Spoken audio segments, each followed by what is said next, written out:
Good morning. मैं धीरज कुमार और आज आप लोग के बीच क्लास 9th का ज्योग्राफी से जितने भी पूछे जाने वाले जो क्वेश्चन हैं, निचोड़ हैं, वो सबका वीडियो लेकर आए हैं। लेकिन उससे पहले दोस्तों कि अगर आपने पार्ट 1 और पार्ट 2 हिस्ट्री का नहीं देखे हैं तो प्लीज़ उसे जाकर देख लीजिए, क्योंकि उससे 9th क्लास का हिस्ट्री जो से बहुत ज़्यादा क्वेश्चन जो है पूछने का संभावना है, क्योंकि एक एक विषय में कम से कम 40-40 प्रश्न, एक एक चैप्टर में कम से कम 40-40 प्रश्न हैं। और वैसे हम लोग 8 चैप्टर ख़त्म किए हैं। तो आज जो हम लोग शुरू करने वाले हैं ये भूगोल का चैप्टर है। हिस्ट्री हम लोग का ख़त्म हो चुका है। देखिए दोस्तों, हमारे पास बस चार दिन ही बचा हुआ है। ये आप भी जानते हैं, हम भी जानते हैं।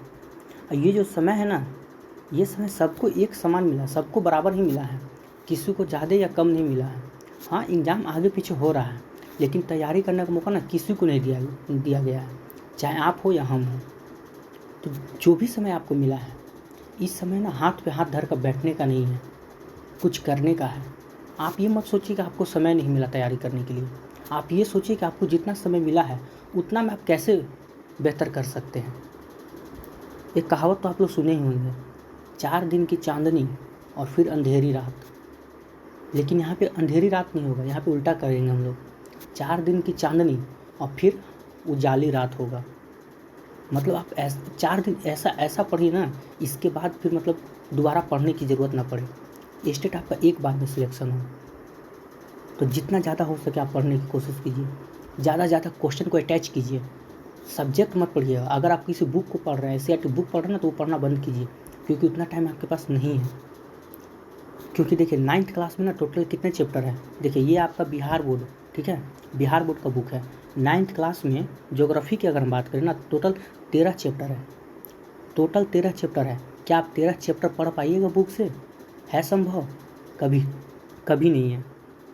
तो ये 13 चैप्टर का ना हम आपके पास एक ऑब्जेक्टिव लेके आ रहे हैं, जो 13 चैप्टर का पूरा निचोड़ होगा। हर एक चैप्टर से कम से कम बोल रहे 40 क्वेश्चन। लेकिन आप जब वीडियो में देखिएगा ना, 40 नहीं, 40 से 50, 55, एक चैप्टर से। अगर आप जलवायु पढ़ रहे हैं, अपवाह स्वरूप पढ़ रहे हैं, या भौतिक स्वरूप पढ़ रहे हैं ना, तो कम से कम तो 50-60 क्वेश्चन एक चैप्टर से। कितना निचोड़ेगा सोचिए।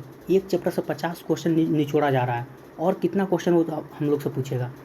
इससे ज़्यादा कभी नहीं पूछने वाला है। आप इस वीडियो को देखें, ठीक है, शेयर करें, लाइक करें। इससे ज़्यादा आपको कभी नहीं पूछने जा रहा, वो भी SCERT बिहार बोर्ड से। चलिए दोस्तों, तो हम लोग वीडियो को शुरुआत करते हैं, ज़्यादा समय नहीं लेंगे। तो आज का जो वीडियो होगा ये भी ज्योग्राफी का 2 पार्ट में होगा।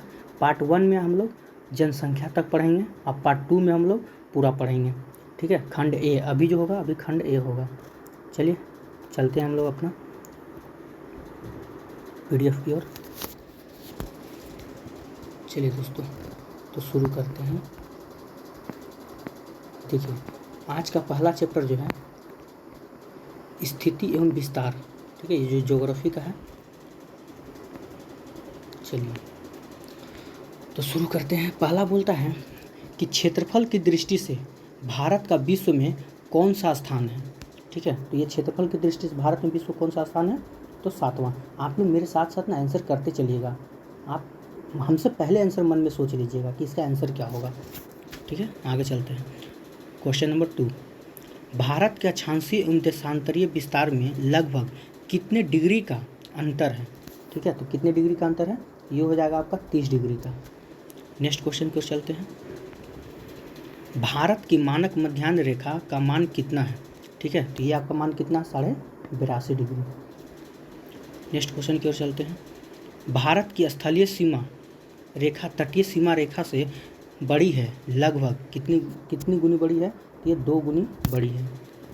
नेक्स्ट क्वेश्चन की ओर चलते हैं। भारत एवं चीन के बीच सीमा रेखा का नाम क्या है, ठीक है। तो भारत और चीन के बीच में जो सीमा रेखा है वो मैकमोहन रेखा है, ठीक है। देखिए रेड क्लिफ लाइन जो है ना, ये किसके बीच है, ये भारत और पाकिस्तान के बीच में, याद रखिएगा, भारत और पाकिस्तान के बीच में है, ठीक है। अगर कहीं पूछ दे रेड क्लिफ, तो भारत और पाकिस्तान के बीच में है। चलिए आगे चलते हैं। कर्क रेखा किस राज्य से होकर नहीं गुजरती है। तो देखिए दोस्तों, इसको बनाने से पहले ना आप ये सोचिए कि कर्क रेखा किन किन राज्यों से होकर गुजरती है। जब आपको वो पता होगा तो ये क्वेश्चन बन जाएगा। अगर नहीं पता है तो आप लिख लीजिए कर्क रेखा किन किन राज्यों से होकर गुजरती है। पहला आपका हो जाएगा, चलिए पहला की अगर हम बात करें तो राजस्थान, ठीक है, पहला हो जाएगा आपका राजस्थान। दूसरा आपका हो जाएगा गुजरात, दूसरा हो जाएगा गुजरात। तीसरा आपका हो जाएगा झारखंड।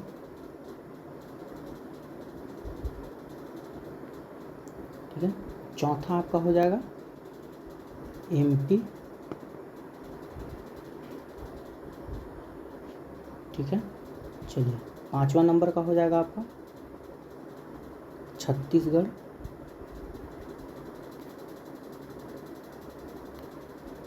ठीक है, 6 नंबर का आपका 6 नंबर का आपका हो जाएगा पश्चिम बंगाल।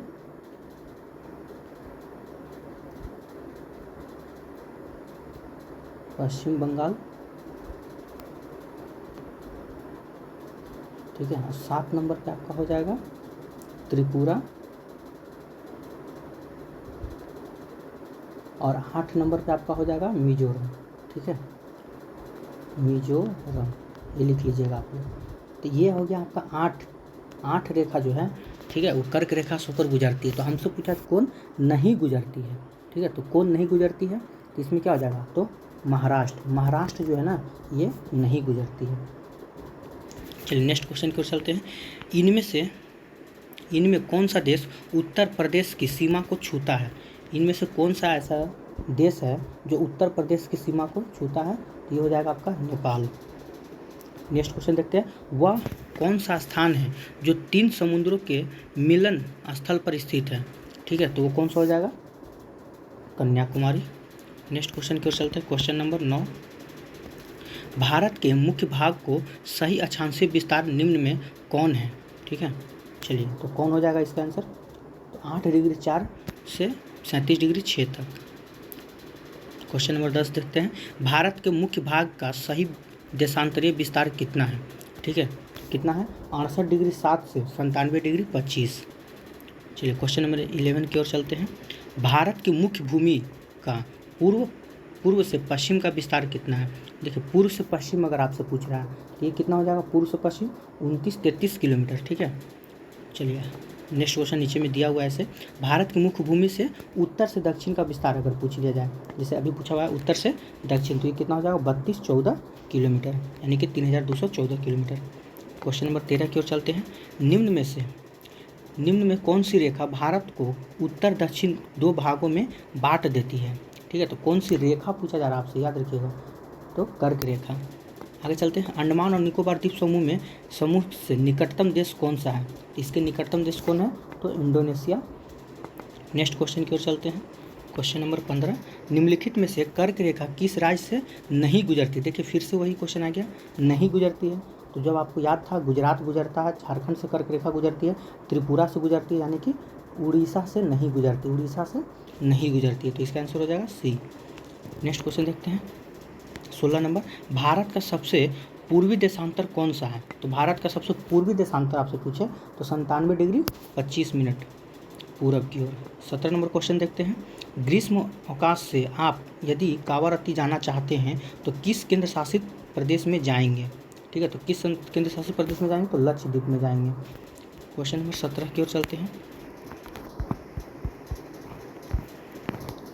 चलिए, उत्तर प्रदेश, बिहार, उत्तरांचल, सिक्किम और पश्चिम बंगाल की सीमाएं किस देश को छूती हैं।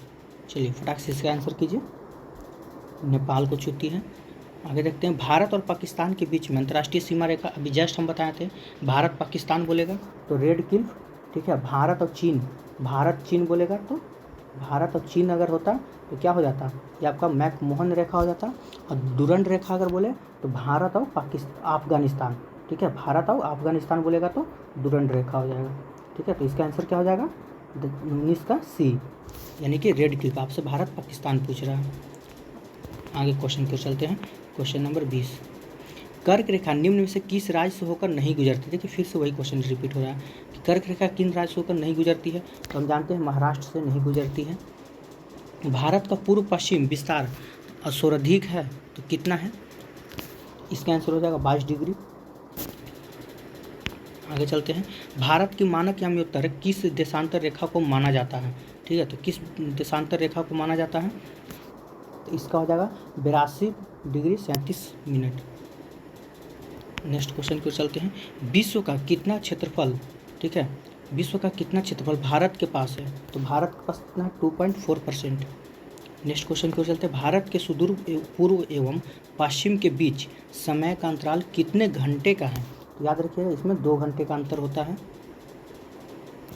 आगे देखते हैं। सुएज नहर के बनने से भारत और यूरोप के बीच की दूरी में कितने किलोमीटर की कमी हुई है? ठीक है, तो कितने किलोमीटर की कमी हुई है?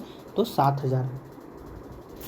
नेक्स्ट क्वेश्चन देखते हैं। इनमें से कौन सा देश भारत का पड़ोसी नहीं है? ठीक है, भारत का पड़ोसी नहीं है तो ये क्या हो जाएगा? ये आपका ब्रुनेई। ब्रुनेई जो है भारत का पड़ोसी नहीं है। नेक्स्ट क्वेश्चन की ओर चलते हैं। Question number 27। भारत की मुख्य भूमि के समुद्री तट की लंबाई कितनी है? देखिए भारत की मुख्य भूमि की समुद्री तट की लंबाई आपसे पूछा जा रहा है, तो समुद्री तट की लंबाई कितनी हो जाएगी? 6100 किलोमीटर। नेक्स्ट क्वेश्चन देखते हैं। भारत का कुल क्षेत्रफल कितना है? तो भारत का कुल क्षेत्रफल कितना है? चलिए ठीक है, 32.8 लाख वर्ग किलोमीटर। नेक्स्ट क्वेश्चन की ओर चलते हैं। मेरे मित्र एक ऐसे देश के निवासी हैं जिसकी सीमा भारत के साथ नहीं लगती है, तो वो कौन सा देश हो जाएगा? तो हम जानते हैं तजाकिस्तान का सीमा भारत के साथ नहीं लगती है। ठीक है, नेक्स्ट क्वेश्चन की ओर चलते हैं। Question number 20। भारतीय मानक समय निर्धारित होता है, तो भारतीय मानक समय निर्धारित होता है कितना होती को? तो हो जाएगा 82 डिग्री पूर्वी देशांतर। ठीक है, नेक्स्ट क्वेश्चन की ओर चलते हैं। हमारा देश भारत किस महासागर से शीर्ष पर स्थित है? तो कौन से शीर्ष पर स्थित है? तो इसका आंसर हो जाएगा, इसका आंसर हो जाएगा आपका हिंद महासागर। क्वेश्चन नंबर 32 देखते हैं। भारत के सबसे दक्षिणतम छोर पर स्थित है, तो भारत के सबसे दक्षिणतम छोर पर क्या स्थित है? कन्याकुमारी। क्वेश्चन नंबर 33 देखते हैं। भारत के सबसे पश्चिम छोर पर स्थित राज्य का नाम क्या है? ठीक है, तो पश्चिम छोर आपसे पूछ रहा है, यानी कि गुजरात की बात कर रहा है। नेक्स्ट क्वेश्चन देखते हैं। Question number 34। भारत के दक्षिण में कितने सागरों का मिलन होता है? तो दक्षिण में कितने सागर का मिलन होता है? तो 3 सागर का मिलन होता है। ठीक है, याद रखिएगा। अब नेक्स्ट क्वेश्चन को चलते हैं।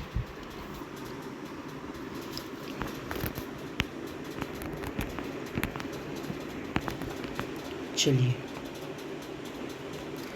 भारत की कुल स्थल सीमा रेखा की लंबाई कितनी है? देखिए यहाँ से आपको स्थल सीमा रेखा पूछ रहा है। ठीक है, ये इसका क्या हो जाएगा?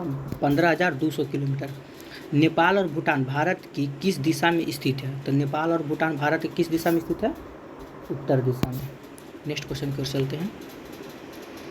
कर्क रेखा किस शहर से गुजरती है? देखिए कर्क रेखा किस शहर पूछ रहा है, ये क्वेश्चन बहुत इंपॉर्टेंट है। ये झारखंड के राजधानी रांची से गुजरती है। कौन देश सार्क का सदस्य नहीं है? ठीक है, तो कौन सा देश सार्क का सदस्य नहीं है? तो चीन नहीं है। 39 देखते हैं। धनुषकोटी तथा श्रीलंका के तट के बीच कितने किलोमीटर की दूरी है? ये आपका हो जाएगा 24 किलोमीटर की दूरी है। नेक्स्ट क्वेश्चन देखते हैं। एडमस ब्रिज भारत तथा किस देश के बीच में है? तो ये आपका श्रीलंका के बीच में है। Question number 41। जम्मू कश्मीर के उत्तर पूर्व में कौन सा पठार स्थित है? ठीक है, तो जम्मू कश्मीर के उत्तर पूर्व में बोले तो तिब्बत का पठार स्थित है। तो ये हम लोग का आज ज्योग्राफी का पार्ट 1 जो था, मतलब चैप्टर नंबर 1 वो ख़त्म हो चुका है। अब हम लोग चैप्टर नंबर 2 की ओर चलेंगे। जो चैप्टर का आपका 2 है, इसमें भी कम से कम 40-50 क्वेश्चन होंगे ही होंगे। चलिए शुरू करते हैं, क्योंकि बहुत लंबा वीडियो होने वाला है। 6 चैप्टर हम लोग को पढ़ना है। ठीक है, चलिए तो शुरू करते हैं। हिमाद्री की औसत ऊंचाई कितनी है? ठीक है, तो हिमाद्री की औसत ऊंचाई कितनी है? 6100 मीटर। नेक्स्ट क्वेश्चन देखते हैं। लद्दाख पठार की ऊंचाई कितनी है? ठीक है, तो लद्दाख पठार की ऊंचाई कितनी है? तो 4 किलोमीटर। अगला क्वेश्चन देखते हैं। गाडविन ऑस्टिन किस पर्वत श्रेणी में स्थित है? ठीक है, तो किस पर्वत श्रेणी में स्थित है? ये काराकोरम में स्थित है। और याद रखिएगा, ठीक है, गाडविन ऑस्टिन को ही हम लोग क्या बोलते हैं? K2 के नाम से जानते हैं। K2 के नाम से हम किसे जानते हैं? तो गाडविन ऑस्टिन को हम लोग K2 के नाम से जानते हैं।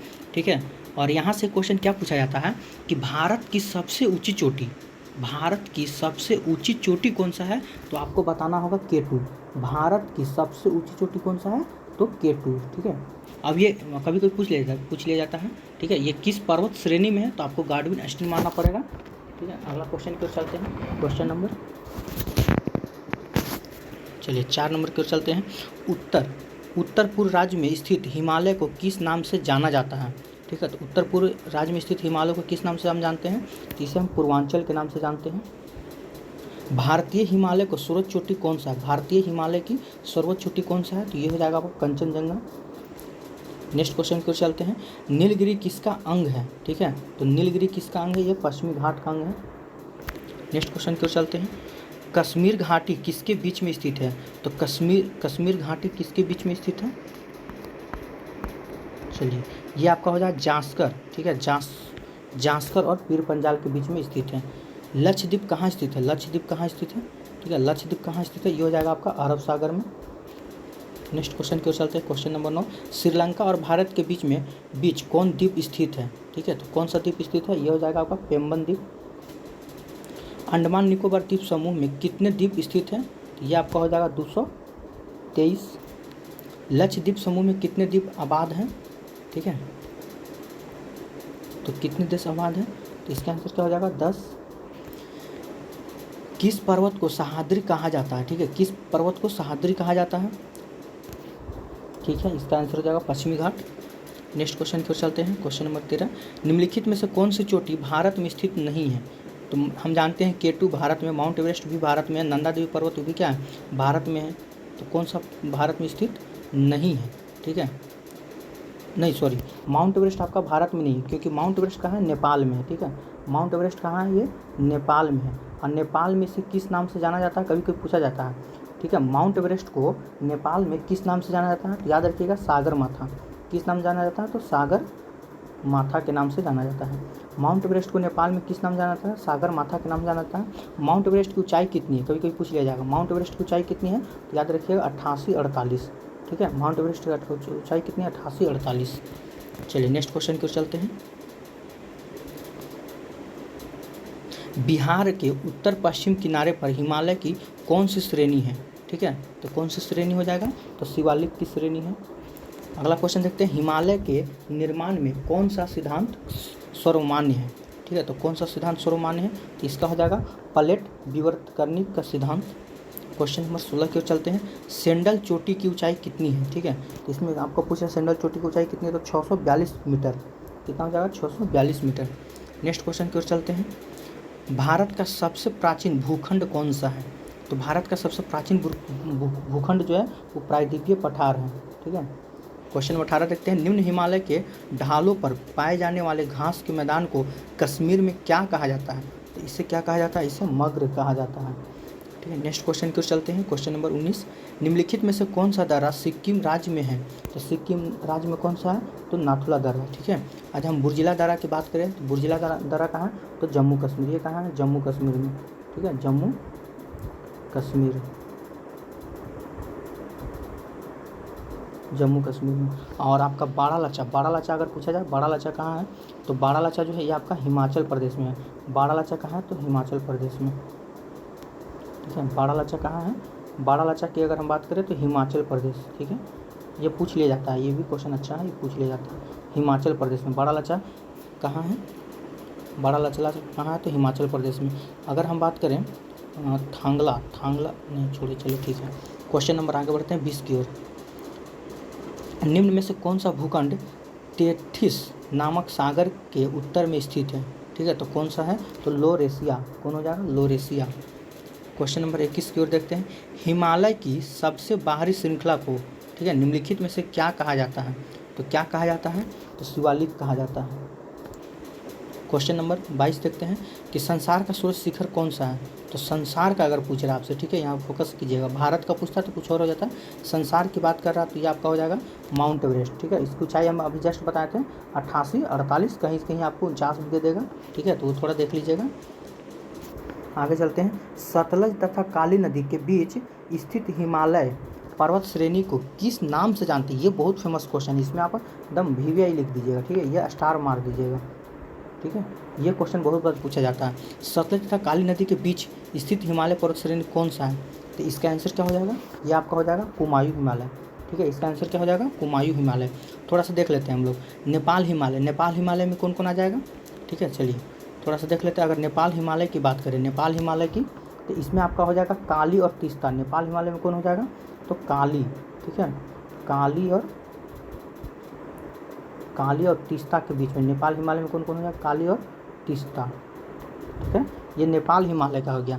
अगर आपसे बात करें असम हिमालय, ठीक है, असम हिमालय में कौन हो जाएगा? चलिए, तो असम हिमालय की अगर हमसे बात किया जाए, असम हिमालय का, ठीक है, तो असम हिमालय में हमारा क्या हो जाएगा? तीस्ता एवं दिहांग। ठीक है, तीस्ता, तो तीस्ता एवं दिहांग कर देते हैं। ठीक है, तीस्ता एवं दिहांग, ये किस में हो जाएगा? असम हिमालय में, याद रखिएगा। चलिए, एक और है, एक और पूछता है पंजाब हिमालय। ठीक है, अगर आपसे पूछे कभी पंजाब हिमालय, ठीक है, चलिए अगर पंजाब हिमालय के हम बात करते हैं, पंजाब हिमालय में किस कौन कौन आ जाएगा? तो इसमें आपका आ जाएगा सिंधु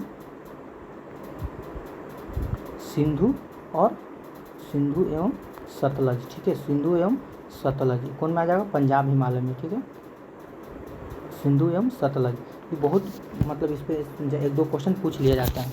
आगे देखते हैं। चलिए, क्वेश्चन नंबर 24 की ओर चलिए। ठीक है, भारत का प्रायद्वीपीय पठारी भाग निम्नलिखित में से किसका हिस्सा रहा है? ठीक है, तो किसका हिस्सा रहा है? तो गोंडवाना भूमि का। किसका हिस्सा रहा है? गोंडवाना भूमि का हिस्सा रहा है। अल्पाइन संरचना का निर्माण किस प्रकार के चट्टानों से हुआ है? ठीक है, तो किस प्रकार के चट्टानों से हुआ है? तो याद रखिएगा, परतदार चट्टान से। किस प्रकार चट्टान से? परतदार चट्टान से। यहाँ चट्टान की बात कर रहा है तो याद रखिएगा। ठीक है, इसका आंसर 25 का आंसर डी हो जाएगा। चलिए, देखिए चट्टान कितने प्रकार के होते हैं? थोड़ा सा देखिएगा। चट्टान जो है आपके 3 प्रकार के होते हैं। ठीक है, चट्टान कितने प्रकार के होते हैं? 3 प्रकार के। पहला, ठीक है, पहला आपका हो जाएगा आग्नेय चट्टान, जो आपको लिखा हुआ है। ठीक है, ये हो जाएगा आपका पहला नंबर का आग्नेय चट्टान। दूसरा आपका हो जाएगा, एक मिनट, चलिए, दूसरा कौन हो जाएगा? अवसादी चट्टान। दूसरा आपका अवसादी चट्टान हो जाएगा। तीसरा जो है ना, तीसरा हो जाएगा कयांतरित चट्टान। ठीक है, कयांतरित, यानी कि चट्टान 3 प्रकार का होता है। ये तीनों आपका नाम लिया। ठीक है, चलिए नेक्स्ट क्वेश्चन की ओर चलते हैं। क्वेश्चन नंबर 26, दक्षिण पठार पर किस प्रकार के चट्टान पाए जाते हैं? ठीक है, तो किस प्रकार के? तो रूपांतरित चट्टान पाए जाते हैं। नेक्स्ट क्वेश्चन को चलते हैं।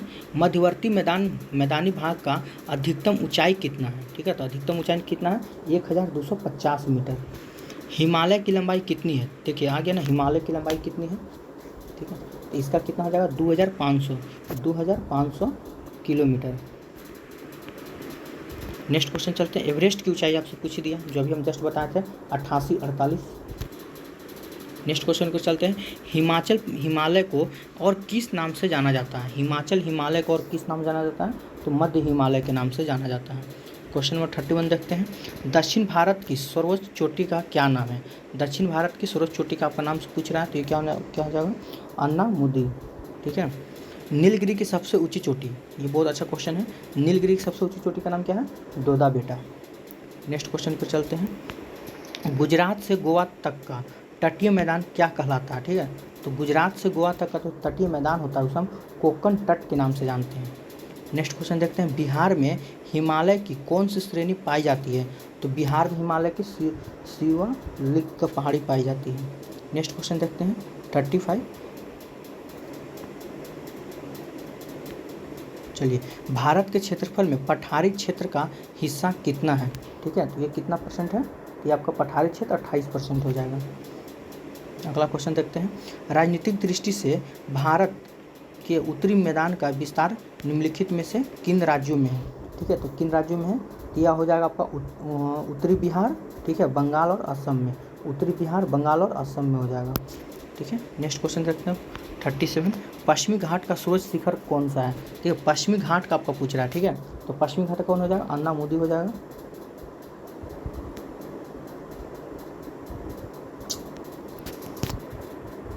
चलिए नेक्स्ट क्वेश्चन की ओर चलते हैं। पूर्वी घाट का सूरज शिखर कौन सा है? पूर्वी घाट का सूरज शिखर कौन सा है? ठीक है, तो इसका क्या हो जाएगा? इसका हो जाएगा महेंद्रगिरी। ठीक है, महेंद्रगिरी। नेक्स्ट क्वेश्चन देखते हैं। गोवा से दक्षिण में स्थित पश्चिमी तटीय पट्टी है तो कौन सा है? ठीक है, तो इसका क्या हो जाएगा? इसका हो जाएगा आपका कोक्कन। नेक्स्ट क्वेश्चन को चलते हैं। Question number 40। एक स्थलीय भाग जो 3 और समुद्र से घिरा हुआ है उसे हम प्रायद्वीप कहते हैं। ठीक है, उसे हम क्या कहते हैं? प्रायद्वीप कहते हैं। नेक्स्ट क्वेश्चन की ओर चलते हैं। देखिए तो क्वेश्चन 41 नंबर में आ गया। सोचिए अभी 2 ही लेसन चल रहा है, क्वेश्चन नंबर 41 हो गया। मतलब अच्छा खासा क्वेश्चन पूछा हुआ एक चैप्टर से। ठीक है, चलिए। भारत के पूर्वी भाग में म्यांमार की सीमा का निर्धारण करने वाले पर्वतों का संयुक्त नाम क्या है? ठीक है, तो इसका क्या नाम है? पूर्वांचल। करेवा भू आकृति कहाँ पाई जाती है? ठीक है, तो करेवा भू आकृति कहाँ पाई जाती है? तो कश्मीर हिमालय में। कहाँ पाई जाती है? कश्मीर हिमालय में। नेक्स्ट क्वेश्चन को चलते हैं। Question number 43। निम्नलिखित में से किस राज्य में लोकटक झील स्थित है? यह आपका हो जाएगा मणिपुर में। नेक्स्ट क्वेश्चन देखते हैं। अंडमान और निकोबार द्वीप समूह में कौन सा जल क्षेत्र अलग करता है? ठीक है, तो ये कौन सा जल क्षेत्र अलग करता है? तो ये हो जाएगा आपका 10 डिग्री चैनल। ठीक है, थोड़ा सा यहाँ देख लेते हैं। 10 degree channel, 9 degree channel, 8 degree channel, इस सबसे थोड़ा क्वेश्चन पूछ लिया जाता है। ठीक है, चलिए शुरू करते हैं हम पहले 8 डिग्री चैनल से। देखिए 8 डिग्री चैनल जो है ना, ठीक है, ये किसके बीच में है? तो याद रखिएगा 8 डिग्री चैनल जो है ये मालदीव। ठीक है, ये आपका मालदीव और मिनिकॉय के बीच में है। मालदीव और मिनिकॉय। ठीक है, मिनिकॉय देख लीजिएगा, मालदीव और मिनिकॉय के बीच में है। और 9 डिग्री अगर बात करें हम 9 डिग्री की, 9 डिग्री चैनल किसके बीच में है? ये लक्षद्वीप। ठीक है, ये आपका हो जाएगा लक्षद्वीप और यानी कि प्लस कर देते हैं मिनिकॉय के बीच में है। ठीक है, मिनिकॉय याद रखिएगा। ये हो गया आपका 8 डिग्री चैनल। 9 डिग्री चैनल हो गया। 8, 9, 10 डिग्री चैनल तो आपका क्वेश्चन में ही बोल रहा है। ठीक है, अंडमान और निकोबार के बीच में है। चलिए अब एक आ जाता है मन्नार की खाड़ी। तो मन्नार की खाड़ी जो ना ये कहाँ है? ये हो जाएगा आपका तमिलनाडु। ठीक है, याद रखिए मन्नार की खाड़ी अगर पूछे तो किन बीच में हो जाएगा? तमिलनाडु। ठीक है, तमिलनाडु प्लस में हो जाएगा यानी कि और में श्रीलंका। ठीक है, और में क्या हो जाएगा? श्रीलंका, इसके बीच में है। चलिए नेक्स्ट क्वेश्चन की ओर चलते हैं। Question number 45। दोडा बेटा चोटी निम्नलिखित में से कौन सी पहाड़ी श्रृंखला में स्थित है? ठीक है, तो ये कहाँ स्थित है? ये आपका हो जाएगा नीलगिरी में। नेक्स्ट क्वेश्चन की ओर चलते हैं। ऊटी क्या है? ऊटी क्या है? ठीक है, तो ये क्या है? दक्षिण भारत का पर्वतीय नगर है। क्या है? दक्षिण भारत का पर्वतीय नगर है। नेक्स्ट क्वेश्चन की ओर चलते हैं। प्रायद्वीपीय पठार की औसत ऊंचाई कितनी है? तो प्रायद्वीपीय पठार की औसत ऊंचाई कितनी है? 400 से लेके 900 मीटर तक। गुरु शिखर सूरज चोटी है, तो गुरु शिखर किसका सूरज चोटी है? तो माउंट अबू की। ठीक है, और इसकी ऊंचाई कितनी है? गुरु शिखर की अगर हम ऊंचाई की बात करें, गुरु शिखर की ऊंचाई कितनी है? तो 1722 मीटर। ठीक है, गुरु शिखर की ऊंचाई कितनी है?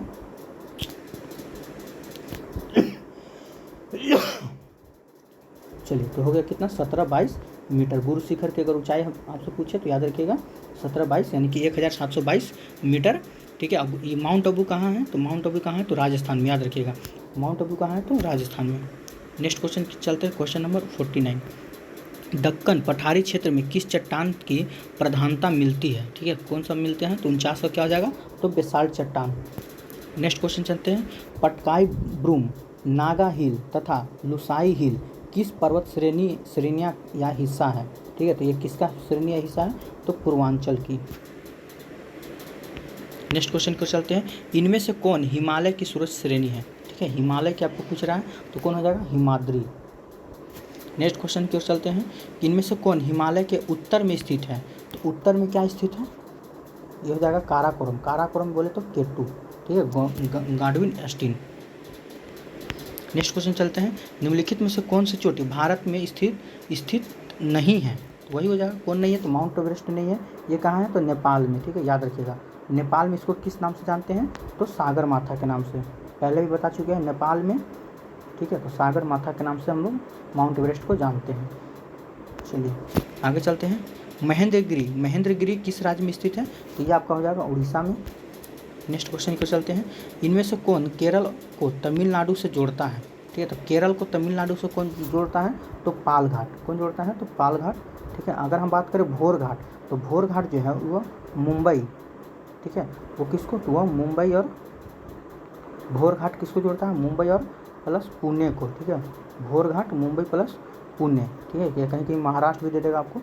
और थाल घाट की बात करें तो ये भी उसी को हो जाएगा, थाल घाट महाराष्ट्र हो जाएगा आपका। आगे चलते हैं। किस पहाड़ी पर लावा निक्षेप मिलता है? ठीक है, किस पहाड़ी पर लावा निक्षेप मिलता है? तो ये आपका हो जाएगा राजमहल की पहाड़ी पे। नेक्स्ट क्वेश्चन है, अरावली और विंध्याचल के बीच कौन पठार स्थित है? ठीक है, तो कौन सा पठार स्थित है? तो मालवा का पठार। मालवा का पठार कहाँ है? तो एमपी में, यानी कि मध्य प्रदेश में, याद रखिएगा। मालवा का पठार कहाँ है? तो मध्य प्रदेश में। आगे चलते हैं क्वेश्चन नंबर 58 की ओर।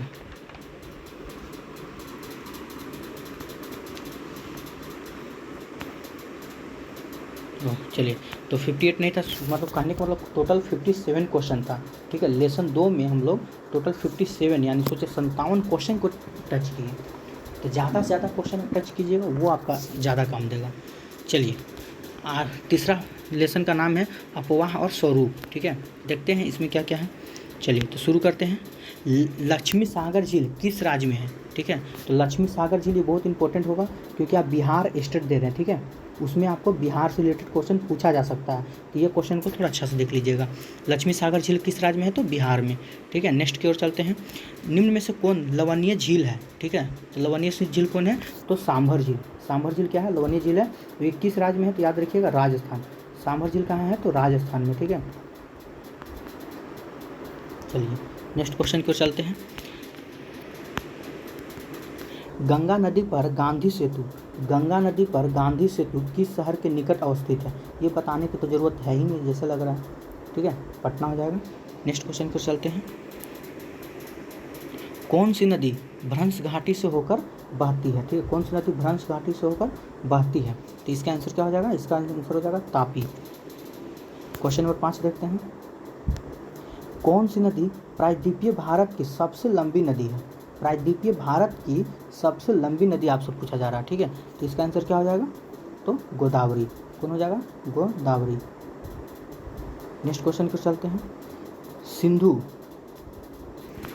सिंधु जल समझौता, ठीक है, सिंधु जल समझौता कब हुआ था? तो ये आपका कब हो जाएगा? तो 1950 में। कब हुआ था? 1950 में। अगला क्वेश्चन देखते हैं। सांगपो, ठीक है, सांगपो किस नदी का उपनाम है? ठीक है, सांगपो किस नदी का उपनाम है? तो याद रखिए ब्रह्मपुत्र को हम सांगपो भी कहते हैं। अगला क्वेश्चन देखते हैं कि इनमें से गर्म जल का जलप्रपात कौन सा है? ठीक है, तो ब्रह्मकुंड जो है आपका गर्म जल का जलप्रपात है। अगला क्वेश्चन देखते हैं। कोसी नदी का उद्गम स्थल है। ठीक है, कोसी नदी का उद्गम स्थल कौन सा है? ये आपका हो जाएगा गोसाई धाम। ठीक है, क्या हो जाएगा? गोसाई धाम। आगे आज देखिए, मानसरोवर, अगर आपसे कभी पूछ दे कि मानसरोवर से कौन किसका उद्गम स्थल है, तो याद रखिएगा सिंधु। ठीक है, सिंधु नदी का उद्गम स्थल कहाँ है? तो मानसरोवर और ब्रह्मपुत्र। ठीक है, ब्रह्मपुत्र का अगर पूछ दे तो ये भी आपका हो जाएगा मानसरोवर। ठीक है, ब्रह्मपुत्र नदी का उद्गम स्थल कहाँ है? मानसरोवर। और सिंधु का पूछे तो मानसरोवर। आगे चलते हैं क्वेश्चन नंबर 10 की ओर। बोलता है कि किसी प्रदेश का अपवाह तंत्र निम्नलिखित में से किस पर निर्भर करता है? ठीक है, तो किस पर ये निर्भर करेगा? तो इसका हो जाएगा इनमें से सभी पर। ठीक है, यानी कि इसका आंसर तीनों हो जाएगा। नेक्स्ट क्वेश्चन की ओर चलते हैं। निम्नलिखित में से कौन सा वृक्ष की शाखाओं के समान अपवाह प्रतिरूप प्रणाली को दर्शाता है? ठीक है, तो किसको दर्शाता है? ये इसका आंसर आपका हो जाएगा द्रुमाकृतिक। नेक्स्ट क्वेश्चन की ओर चलते हैं। लोनार झील, ठीक है, लोनार झील भारत के किस राज्य में है? तो ये आपका हो जाएगा महाराष्ट्र में। ठीक है, अगला क्वेश्चन देखते हैं। वुल्लर झील किस राज्य में है? तो ये याद रखिएगा जम्मू कश्मीर में है आपका। नेक्स्ट क्वेश्चन नंबर 14 देखते हैं। नर्मदा नदी का उद्गम कहाँ है? देखिए, नर्मदा नदी का उद्गम स्थल आपसे पूछा जा रहा है, याद रखिएगा नर्मदा नदी।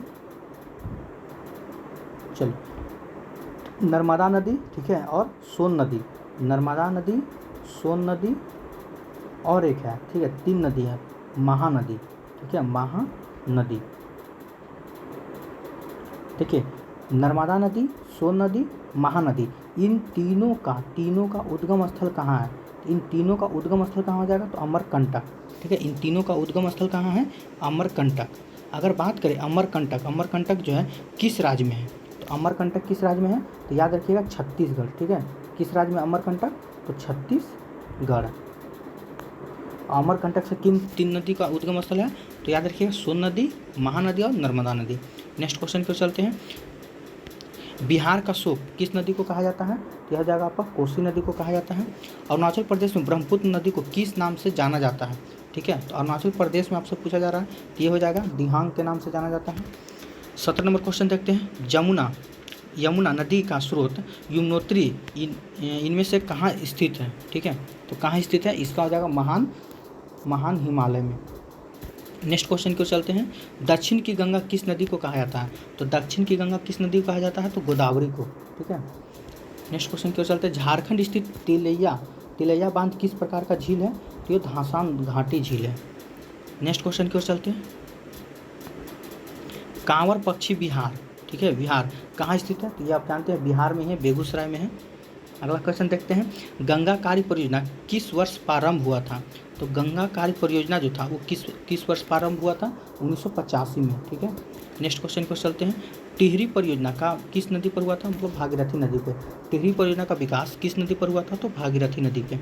नेक्स्ट क्वेश्चन की ओर चलते हैं। इनमें से कौन सी नदी अरब सागर में नहीं गिरती है?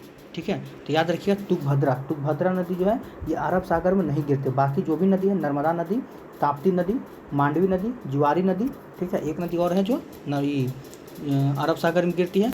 अरब सागर में गिरने वाली नदियाँ डेल्टा नहीं बनाती। एक चीज़ और याद रखिएगा, जो भी नदियाँ अरब सागर में गिरती है वो डेल्टा नहीं बनाती है। तो डेल्टा बनाने वाली नदियाँ कहाँ गिरती है? तो बंगाल की खाड़ी में।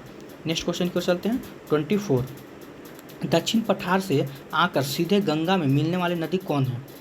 तो इसका आंसर क्या हो जाएगा? इसका हो जाएगा सोन नदी, ठीक है। नेक्स्ट क्वेश्चन की ओर चलते हैं। Question number 35। निम्नलिखित में से कौन सी मीठे पानी वाली झील है? तो मीठे पानी वाली झील कौन सा है? तो इसका आंसर क्या हो जाएगा? तो वुलर झील कहाँ है? तो जम्मू कश्मीर में, ठीक है। नेक्स्ट क्वेश्चन की ओर चलते हैं। सिंधु नदी जल समझौता किस वर्ष हुआ था? ठीक है, तो सिंधु नदी जल समझौता किस वर्ष हुआ था? ठीक है, तो इसका आंसर क्या हो जाएगा? इसका आंसर 1960 में। किस वर्ष हुआ था? 1960 में। नेक्स्ट क्वेश्चन की ओर चलते हैं। इनमें से कौन जल विभाजक नहीं है? ठीक है, इनमें से कौन जल विभाजक नहीं है? तो 27 का आंसर क्या हो जाएगा? इसका हो जाएगा पूर्वी घाट जो जल का विभाजन नहीं है। नेक्स्ट क्वेश्चन देखते हैं। गंगा नदी की उत्पत्ति कहाँ से होती है? देखिए, गंगा नदी की उत्पत्ति कहाँ से होती है? तो याद रखिएगा गंगोत्री के पास, ठीक है। गंगा नदी को कहाँ से होती है? तो गंगोत्री, ठीक है, गंगोत्री के पास, ठीक है, गोमुख, गंगोत्री के पास, ठीक है, गोमुख से होती है। अच्छा, गंगा नदी की अगर आपसे लंबाई पूछ दे कि भारत में गंगा नदी की लंबाई कितनी है? तो याद रखिएगा 2525 किलोमीटर, ठीक है। इसको अगर ऐसे भी याद रखिएगा 2525। नेक्स्ट क्वेश्चन की ओर चलते हैं। Question number 29। गंगा और ब्रह्मपुत्र नदी के संगम को क्या कहा जाता है? तो मेघना कहा जाता है। अगला क्वेश्चन की ओर चलते हैं। Question number 30। पटना किस नदी के प्राकृतिक तटबंध पर स्थित है? चलिए, इसका क्या हो जाएगा? गंगा नदी के किनारे है। नेक्स्ट क्वेश्चन चलते हैं। भागीरथी और देवप्रयाग में किस नदी से मिलती है? तो भागीरथी और देवप्रयाग किस नदी से मिलती है? ये हो जाएगा अलकनंदा से। नेक्स्ट क्वेश्चन देखते हैं। गंगा नदी किस स्थान पर पहाड़ से उतरकर मैदान में प्रवेश करती है? ठीक है, तो 32 का क्या हो जाएगा? हरिद्वार से। अगला क्वेश्चन देखते हैं। इलाहाबाद प्रयाग में गंगा नदी में कौन सी नदी मिलती है? इलाहाबाद का नाम के बदल कर क्या रखा गया है? प्रयागराज, ठीक है। ये कौन सा नदी मिलता है? तो यमुना। अगला क्वेश्चन देखते हैं। Question number 34। चलिए, गोसाई थान में इनमें से कौन सी नदियाँ निकलती है? ठीक है, तो कौन सी नदी निकलती है? तो हो जाएगा गंडक नदी। चलिए, और ठीक है, सोन नदी, हम क्या भी बोले थे? सोन नदी, और एक बोले थे नर्मदा नदी, ठीक है, और एक क्या बोले थे? महानदी, और एक था महानदी। इन इन तीनों का उद्गम स्थल कौन सा है? महानदी का उद्गम स्थल अगर बोलेगा तो कौन सा हो जाएगा? तो अमरकंटक। ठीक है, कौन सा हो जाएगा? अमरकंटक। आगे देखते हैं, अगर आप पूछ ले ब्रह्मपुत्र नदी, ठीक है, ब्रह्मपुत्र नदी प्लस सिंधु नदी, ब्रह्मपुत्र नदी और सिंधु नदी का उद्गम स्थल कौन सा है? तो ब्रह्मपुत्र नदी और सिंधु नदी का उद्गम स्थल कौन सा हो जाएगा? तो मानसरोवर। ठीक है, याद रखिएगा, मानसरोवर। ठीक है, ब्रह्मपुत्र नदी और सिंधु नदी का उद्गम स्थल कौन सा है? मानसरोवर, जो कि कहाँ है? तिब्बत में, भी याद रखिएगा। नेक्स्ट क्वेश्चन क्यों चलते हैं, क्वेश्चन नंबर कितना? हाँ 35 ना। चलिए 35 देखते हैं। ब्रह्मपुत्र नदी की उत्पत्ति कहाँ से होती है? तो ब्रह्मपुत्र नदी की उत्पत्ति आपसे पूछ दिया, अभी जस्ट बताएं, मानसरोवर झील से। ब्रह्मपुत्र नदी और कौन? सिंधु नदी। ठीक है, इन दोनों का मानसरोवर झील से होती है। अगला प्रश्न देखते हैं, भारत की सबसे लंबी नदी इनमें से कौन सा? देखिए भारत का पूछ रहा ना, तो भारत का सबसे लंबी नदी कौन सा हो जाएगा? तो गंगा हो जाएगा। गंगा की लंबाई कितनी है? 25 अभी जस्ट बताए थे किलोमीटर। नेक्स्ट क्वेश्चन क्यों चलते हैं, क्वेश्चन नंबर 37। विश्व का सबसे बड़ा डेल्टा निम्न में से कौन है? ठीक है, तो इसमें कौन सा है? ये हो जाएगा आपका गंगा डेल्टा। अगला क्वेश्चन क्यों चलता है, निम्नलिखित में से कौन सी नदी धासान घाटी से होकर बहती है? ठीक है, तो ये कौन सा हो जाएगा? नर्मदा नदी। क्वेश्चन नंबर 39 देखते हैं, तुंगभद्रा किस नदी की सहायक नदी है? ठीक है, तुंगभद्रा तो कृष्णा नदी की सहायक नदी है। अहमदाबाद किस नदी के किनारे स्थित है? तो अहमदाबाद हम जानते हैं साबरमती के किनारे स्थित है। निम्नलिखित में से कौन सी नदी, क्वेश्चन नंबर 41, चलिए, निम्नलिखित में से कौन सी नदी एस्चुअरी का निर्माण करती है? ठीक है, तो इसका कौन सा हो जाएगा? नर्मदा नदी। क्वेश्चन नंबर 42 देखते हैं, इनमें से कौन झील कश्मीर में है? ठीक है, तो कश्मीर में कौन सा झील है? तो डल झील। डल झील कहाँ है? तो कश्मीर में। पुलिकट झील कहाँ है? तो तमिलनाडु। याद रखिए, पुलिकट झील कहाँ है? तमिलनाडु। ठीक है, और आंध्र प्रदेश। तमिलनाडु और आंध्र प्रदेश। ठीक है, कौन? पुलिकट झील कहाँ है? तमिलनाडु और आंध्र प्रदेश। और एक आ जाता है चिल्का झील। तो चिल्का झील कहाँ है? तो हम जानते हैं चिल्का झील कहाँ है? उड़ीसा में। कहाँ हो जाएगा? उड़ीसा। चिल्का झील कहाँ है? उड़ीसा में।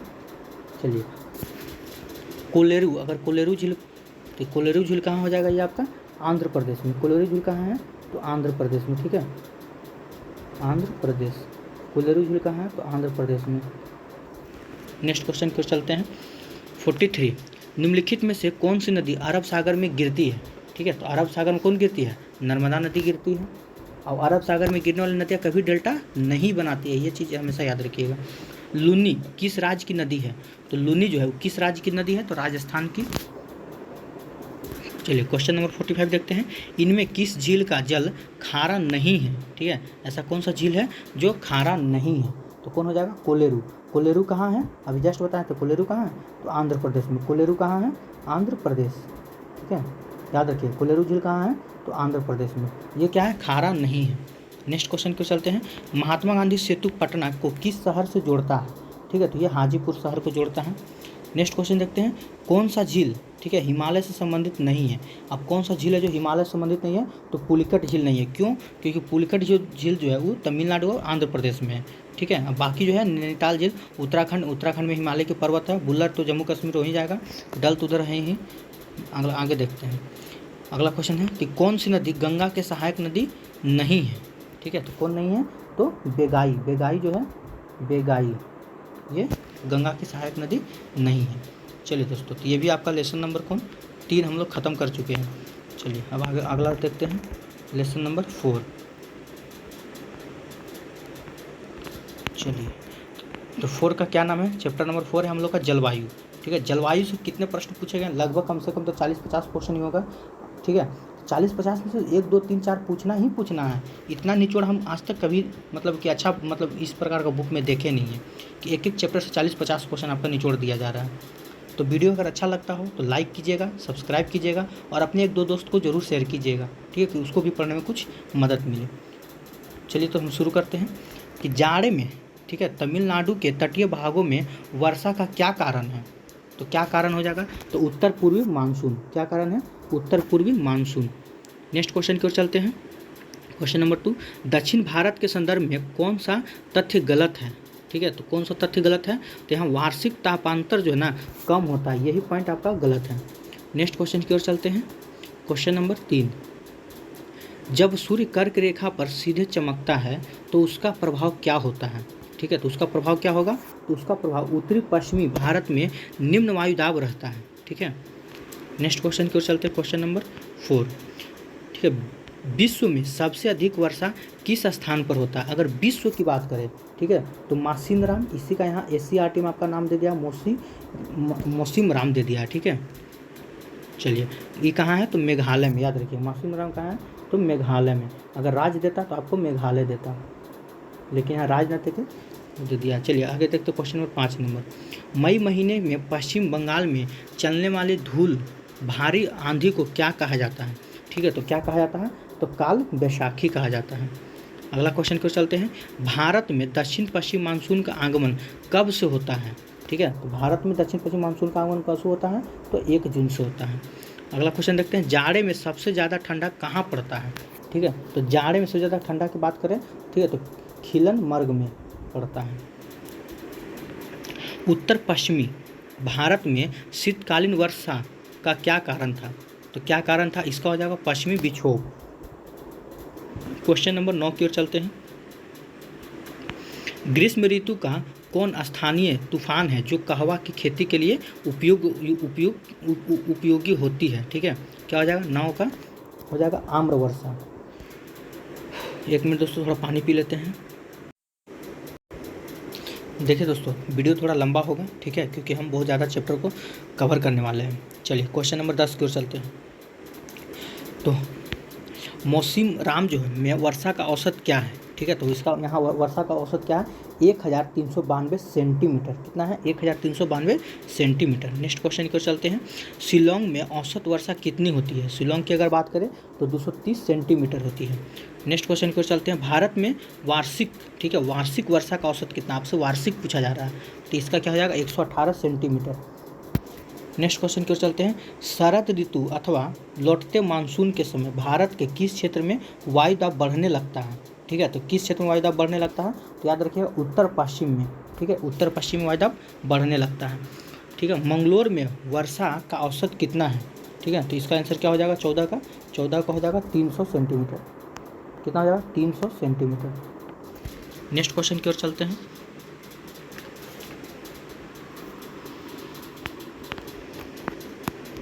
चलिए, चेरापूंजी और मौसिनराम, देखिए वही दे दिया। चेरापूंजी और मासिनराम किस राज्य में स्थित है? तो हम जानते हैं ये मेघालय में। यहाँ आपसे राज्य पूछ दिया तो मेघालय हो जाएगा। नेक्स्ट क्वेश्चन की ओर चलते हैं कि भारत के किस भाग में मानसून की पहुँच नहीं हो पाती है? ठीक है, तो नहीं हो पाती है तो उत्तर पश्चिम भाग में, क्योंकि यहाँ का जो अरावली का जो पर्वत है राजस्थान में, ठीक है, वो सीधा ऐसे मतलब है कि हवा निकल जाती है, हवा रुकती ही नहीं है। आगे देखते हैं क्वेश्चन नंबर 17। किस महीने में मानसून सारे देश में फैल जाती है? ठीक है, तो किस महीने में फैल जाता है? ये हो जाएगा आपका जुलाई के माह में। क्वेश्चन नंबर 18 देखते हैं। मानसून की अरब सागरीय शाखा के मार्ग में कौन पर्वत अवरोधक का काम करता है? ठीक है, तो कौन अवरोधक का काम करता है? तो पश्चिमी घाट। क्वेश्चन नंबर 19 देख लेते हैं। द्रास में न्यूनतम तापमान कितना डिग्री पहुंचता है? ठीक है, तो द्रास की अगर हम बात करें तो द्रास में कितना पहुंचता है? -45 डिग्री सेल्सियस पहुंच जाता है। क्वेश्चन नंबर 20 देखते हैं। ग्रीष्म ऋतु में, ठीक है, ग्रीष्म ऋतु में भारत के उत्तरी मैदानों में बहने वाले पवन को निम्नलिखित में से क्या कहा जाता है? ठीक है, तो लू कहा जाता है। अगला क्वेश्चन देखते हैं। मानसून शब्द अरबी भाषा के किस शब्द से बना हुआ है? ठीक है, तो मानसून शब्द अरबी भाषा के मौसमी से बना हुआ है। नेक्स्ट क्वेश्चन की ओर चलते हैं। निम्नलिखित प्रदेश में से कहाँ आम्रवृष्टि होती है? ठीक है, तो कहाँ होती है? केरल और कर्नाटक में होती है। अगला क्वेश्चन देखते हैं। ग्रीष्म ऋतु में असम और पश्चिम बंगाल में उत्तरी पश्चिमी तथा उत्तरी पवनों द्वारा वर्षा होती है, तो उसे निम्नलिखित में से क्या कहते हैं? ठीक है, तो उसे हम क्या कहते हैं?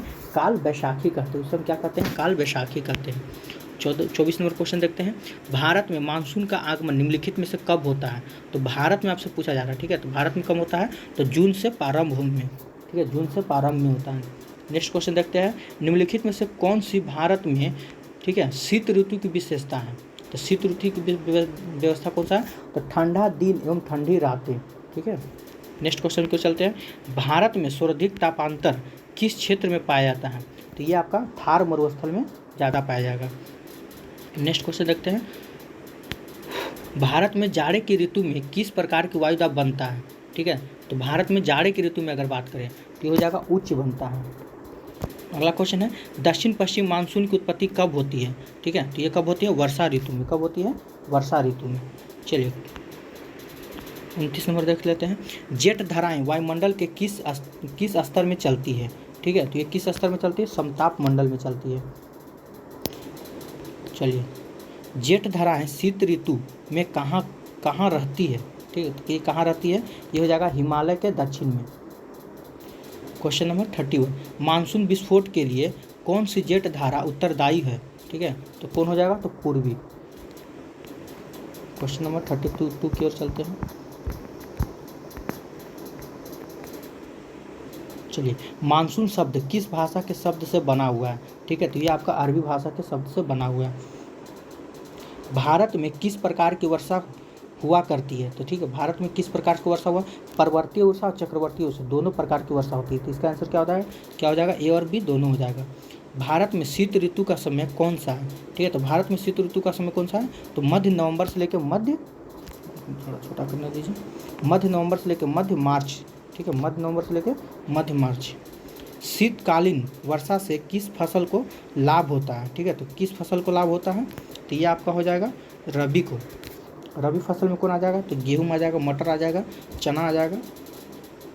चलिए आगे देखते हैं। ग्रीष्म काल में सबसे अधिक तापमान किस स्थान में रिकॉर्ड किया गया है?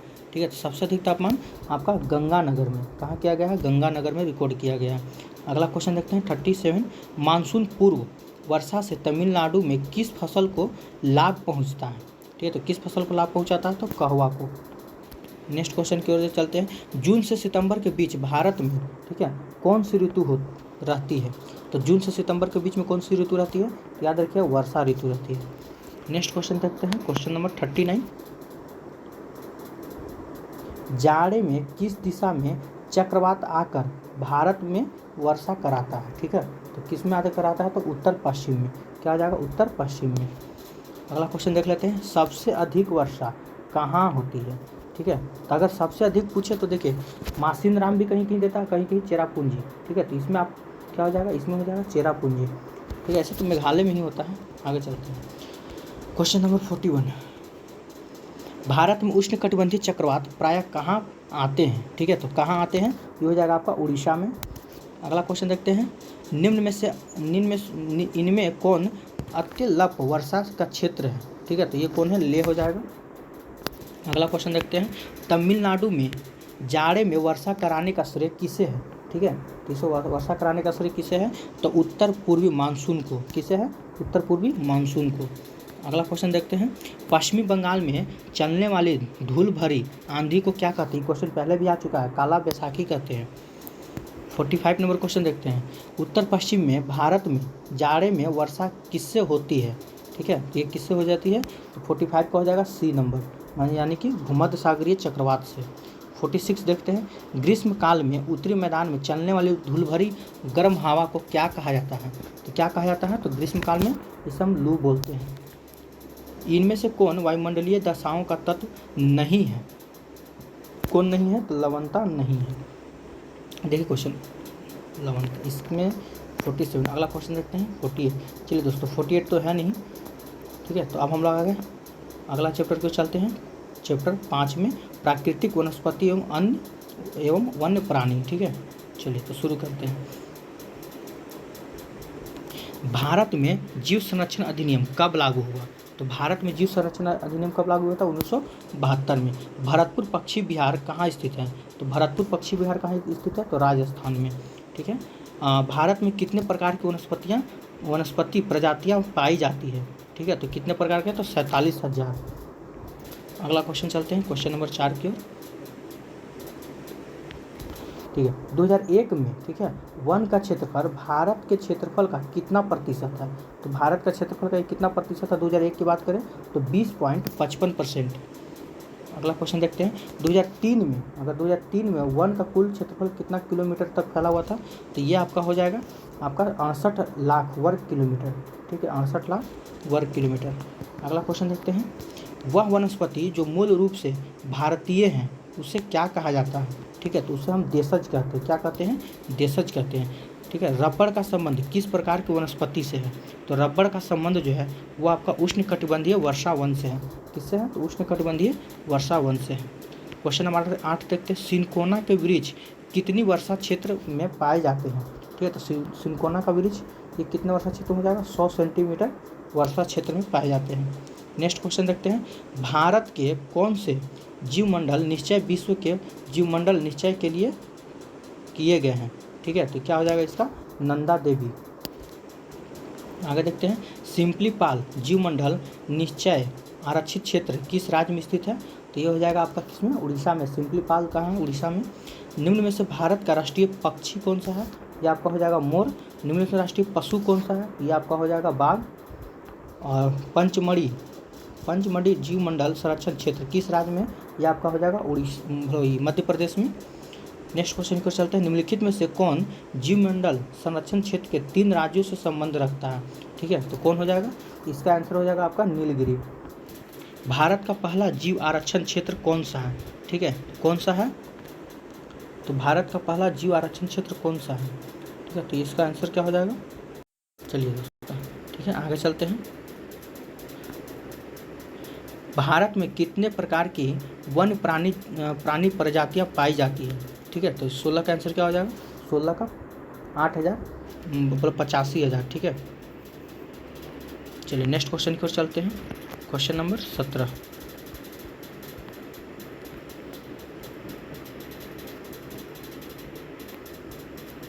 चलिए, भारत में किस वर्ष पहला वन महोत्सव मनाया गया, ठीक है, तो ये 1950 में मनाया गया था। निम्नलिखित में से किस स्थान पर वानिकी शिक्षा नहीं दी जाती है, ठीक है, तो किस स्थान पर नहीं दी जाती है, तो पटना में नहीं दी जाती है। नेक्स्ट क्वेश्चन को चलते हैं, क्वेश्चन नंबर 19।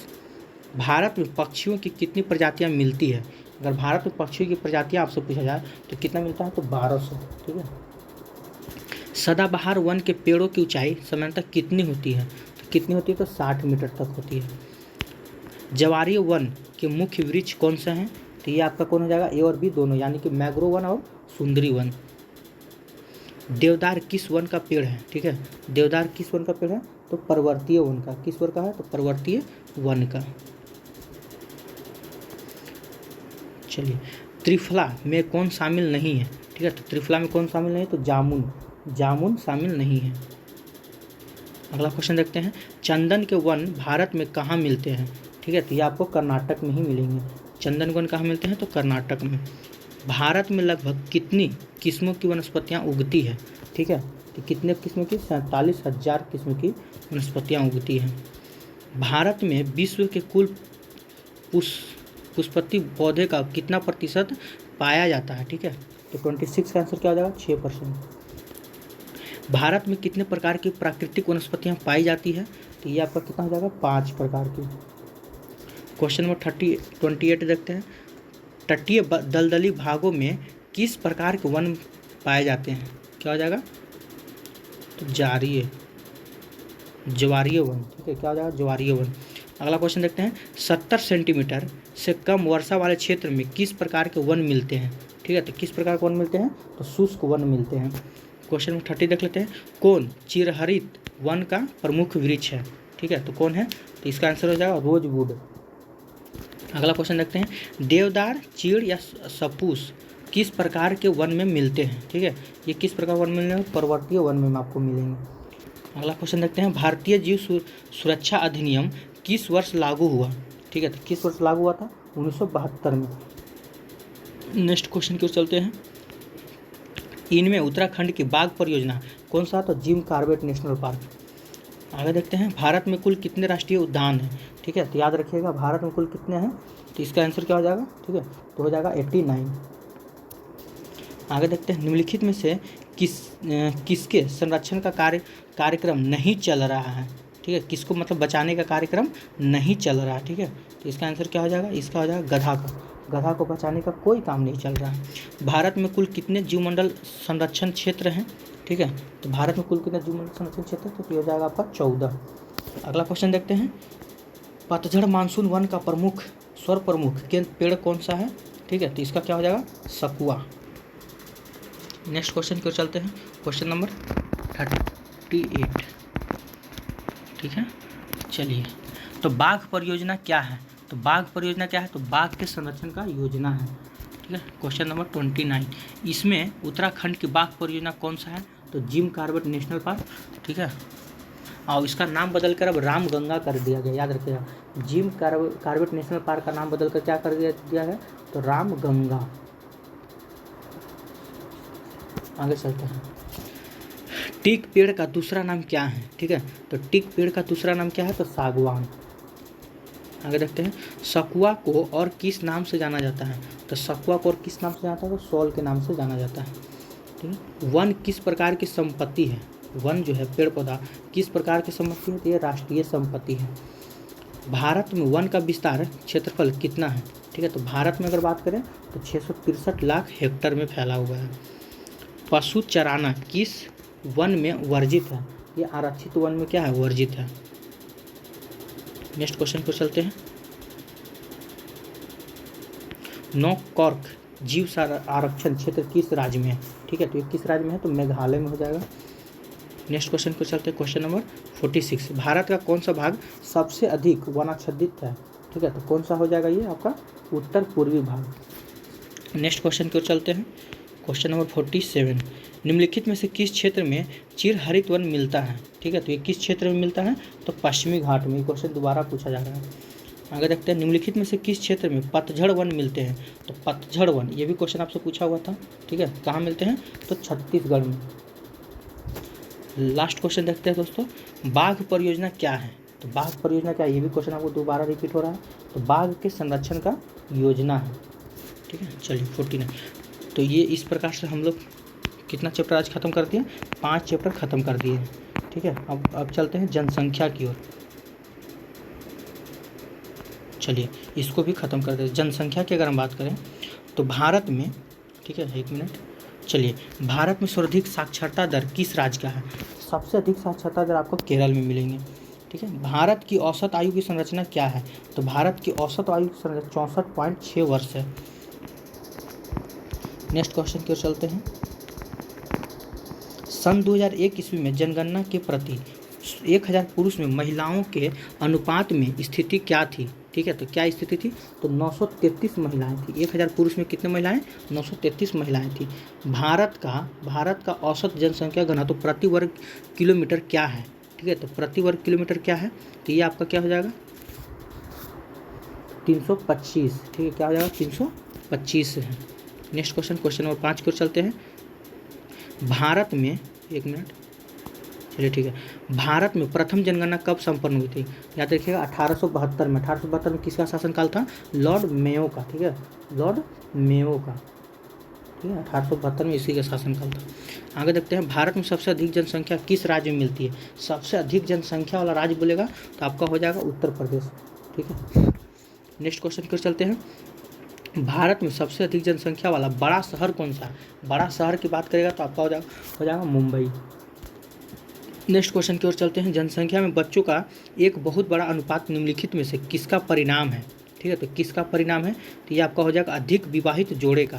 किसका है? अधिक विवाहित जोड़े का। नेक्स्ट क्वेश्चन की ओर चलते हैं, निम्नलिखित में से किस क्षेत्र में प्रवास आबादी की संख्या वितरण एवं संरचना में परिवर्तन लाता है? ठीक है, तो इसका आंसर क्या हो जाएगा? ये हो जाएगा प्रस्थान एवं आगमन दोनों क्षेत्रों से, option number C. Next question की ओर चलते हैं, भारत में सबसे अधिक जनसंख्या किस राज्य में मिलती है? तो भारत में सबसे अधिक जनसंख्या अभी जस्ट बोले उत्तर प्रदेश में। केंद्र शासित प्रदेशों में सबसे कम जनसंख्या किसका है? कौन सा केंद्र शासित प्रदेश का है? ठीक है, तो ये हो जाएगा आपका लक्षद्वीप की। नेक्स्ट क्वेश्चन देखते हैं, किसकी जनसंख्या अत्यंत विरल है? ठीक है, तो किसकी जनसंख्या अत्यंत विरल? तो अरुणाचल प्रदेश की जनसंख्या अत्यंत विरल है। 2011 में भारत में जनसंख्या के प्रति वर्ग किलोमीटर में औसत घनत्व क्या था? ठीक है, 2011 के अनुसार आपसे पूछा जा रहा है, ये क्या था? 382। ठीक है, क्वेश्चन नंबर 15 देखते हैं, मानव की महत्ता किससे है। तो मानव की महत्ता किससे है? तो इसका आंसर हो जाएगा आपका गुण से। अगला क्वेश्चन देखते हैं, क्वेश्चन नंबर 16। 2001 और 2011 की जनगणना के अनुसार भारत में किस राज्य की जनसंख्या सबसे कम साक्षर, मतलब सबसे कम पढ़ा लिखा हो? ठीक है, तो कौन हो जाएगा 16 का? बिहार। हमारा बिहार जो है ना सबसे कम पढ़ा लिखा हो। अब लग रहा है कि पढ़ा लिखा में गिनती होगा बिहार का भी, क्योंकि इतना तेज़ी से जो एजुकेशन पे काम हो रहा है शायद कभी नहीं हुआ होगा बिहार में। चलिए खैर चलते हैं आगे क्वेश्चन नंबर 17 की ओर। 2001 से 2011 की जनगणना के अनुसार भारत के किस राज्य में लिंगानुपात सबसे कम है? ठीक है, तो सबसे कम कहाँ है? तो हरियाणा में। क्वेश्चन नंबर 18 देखते हैं, निम्नलिखित में से कौन सा एक जनसंख्या वृद्धि का परिणाम दर्शाता है? ठीक है, तो कौन दर्शाता है? प्रत्येक वर्ष में लोगों की संख्या में होने वाली वृद्धि को दर्शाता है। अगला क्वेश्चन की ओर चलते हैं, क्वेश्चन नंबर 19। 2011 की जनगणना के अनुसार भारत में जनसंख्या सबसे अधिक घनत्व किस राज्य में है? ठीक है, तो बिहार में ही है, अपना बिहार। निम्नलिखित में से किसकी जनसंख्या अत्यंत विरल है? ठीक है, तो इसका क्या हो जाएगा? अरुणाचल प्रदेश का। ये भी क्वेश्चन रिपीट है। केंद्र शासित प्रदेश में सबसे कम जनसंख्या किसकी है? ये भी क्वेश्चन आपको रिपीट हो रहा है, तो लक्षद्वीप हो जाएगा। अगला क्वेश्चन देखते हैं, भारत में आदि मानव का विकास कब हुआ था? ठीक है, तो भारत में आदि मानव का विकास लगभग 4 से 5 लाख वर्ष पूर्व हुआ था। भारत में निरक्षरता का प्रतिशत क्या है? ठीक है, तो इसका क्या हो जाएगा? 35%। अगला क्वेश्चन की ओर चलते हैं, निम्नलिखित में से कौन विरल जनसंख्या का क्षेत्र नहीं है? आपसे नहीं पूछ रहा है। ठीक है, छोटा नागपुर कहाँ है? झारखंड, रांची में। आगे चलते हैं, उत्तर प्रदेश के बाद सर्वाधिक जनसंख्या वाला राज्य कौन है? तो अपना बिहार ही होगा।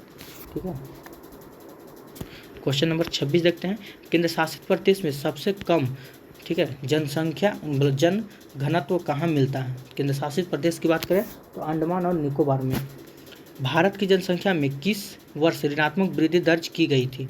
ठीक है, तो किस वर्ष की गई थी? ये आपका हो जाएगा 1921 में की गई थी। क्वेश्चन नंबर 28 देखते हैं, भारत में किस वर्ष सर्वाधिक वर्षा वृद्धि दर जनसंख्या दर्ज की गई थी? ठीक है, तो इसका आंसर क्या हो जाएगा? इसका आंसर हो जाएगा 1971 में। नेक्स्ट क्वेश्चन पर चलते हैं, भारत में गोवा की संख्या कितनी, भारत में गाँवों की संख्या कितनी है? ठीक है, तो 6 लाख। अगला क्वेश्चन देखते हैं, भारत में नगरीय जनसंख्या का प्रतिशत क्या है? तो भारत में नगरीय जनसंख्या प्रतिशत बोला 27.8%। दिल्ली क्षेत्र में ग्रामीण का अनुपात कितना है? तो दिल्ली क्षेत्र में ग्रामीण का अनुपात आपको 10% मिलेगा। क्वेश्चन नंबर 32 देखते हैं कि भारत में महिला साक्षरता का प्रतिशत क्या है? तो भारत में अगर महिला साक्षरता का प्रतिशत पूछा जाएगा तो ये आपका 54% है। अगला क्वेश्चन देखते हैं, 20वीं सदी के आरंभ में देश की जनसंख्या कितनी थी? ठीक है, तो ये कितनी थी? 23.8 करोड़। नेक्स्ट क्वेश्चन की ओर चलते हैं, जनसंख्या की दृष्टि से भारत का विश्व में कौन सा स्थान है?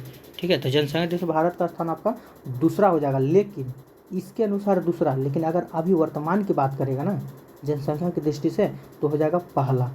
याद रखिएगा, अगर अभी वर्तमान की बात करेगा तो जनसंख्या में भारत सबसे आगे है, मतलब आगे है। चीन को भी पिछाड़ दिया है। आगे चलते हैं, क्वेश्चन नंबर 35, भारत में अधिक जनसंख्या का क्या कारण है? भारत में जो अधिक जनसंख्या का कारण आखिर क्या है? तो उपयुक्त सभी, मतलब कि मानसूनी जलवायु, शिक्षा में कमी, ठीक है, और बाल विवाह। मध्यवर्ती मैदान में देशों की कितनी आबादी मिलती है? ठीक है, तो कितनी आबादी मिलती है? तो 2/3 भाग। चलिए क्वेश्चन नंबर 37, ठीक है, भारत में जनगणना 2001 के अनुसार आबादी कितनी है? 2001 के अनुसार पूछा जा रहा है आपसे। ठीक है, तो ये हो जाएगा आपका 102.8 करोड़। नेक्स्ट क्वेश्चन की ओर चलते हैं। चलिए, भारत में नगरों की संख्या कितनी है? ठीक है, तो 3500। भारत में महानगरों की संख्या कितनी है? यह हो जाएगा आपका 35। और भारत में कार्यशील जनसंख्या का प्रतिशत कितना, जो मतलब कार्यशील है, ठीक है, तो हो जाएगा 58.7। और केरल में लिंगानुपात कितना है? तो केरल में लिंगानुपात की अगर बात करेगा तो 1058।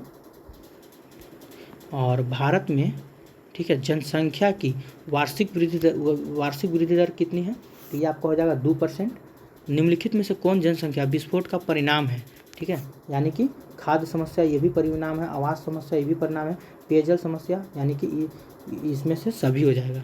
ठीक है। तो ये अगला देखते हैं। तो चलिए दोस्तों, भारत के पड़ोसी देश, इस वीडियो को हम कल मतलब आज ही मतलब 12-2 बजे तक इसको अपलोड कर दिया जाएगा। आज हम लोग ज्योग्राफी पूरा ख़त्म कर देंगे, ठीक है। कल हम कोई दूसरा सब्जेक्ट का वीडियो लाएंगे। तो अगर वीडियो आपको थोड़ा सा भी अच्छा लगा हो तो प्लीज़ लाइक और सब्सक्राइब जरूर कीजिएगा और वीडियो को एक दूसरे तक जरूर पहुंचाइएगा, क्योंकि बहुत मेहनत से हम आप लोग के लिए वीडियो बना रहे हैं, ठीक है। एग्ज़ाम का समय है और इतना रात रात तक मतलब कि हम जग कर आप लोग के लिए वीडियो बनाते हैं। तो थोड़ा लाइक सब्सक्राइब कर दीजिएगा, ठीक है। और जो विषय का आपको चाहिए वो कमेंट में कीजिएगा कि नेक्स्ट में हम किस विषय का बनाएं, ज्योग्राफी के बाद कौन सा विषय बनाएं। चलिए, तो कल हम लोग क्या पढ़ेंगे, तो कल हम लोग पढ़ेंगे भारत के पड़ोसी देश, ठीक है। आप सिर्फ इस वीडियो को कवर कीजिए, बाकी कुछ पढ़ने की ज़रूरत नहीं है। इससे ज़्यादा कभी नहीं पूछने वाला है, ठीक है। इसमें इतना क्वेश्चन है ना, इससे ज़्यादा मतलब आपसे नहीं पूछा जाएगा। बस आप इस वीडियो को भी कवर कर लेते हैं ना, तो आपका समझिए कि कम से कम 60 से 70 नंबर कोई रोकने वाला नहीं है। चलिए दोस्तों, फिलहाल के लिए इतना ही।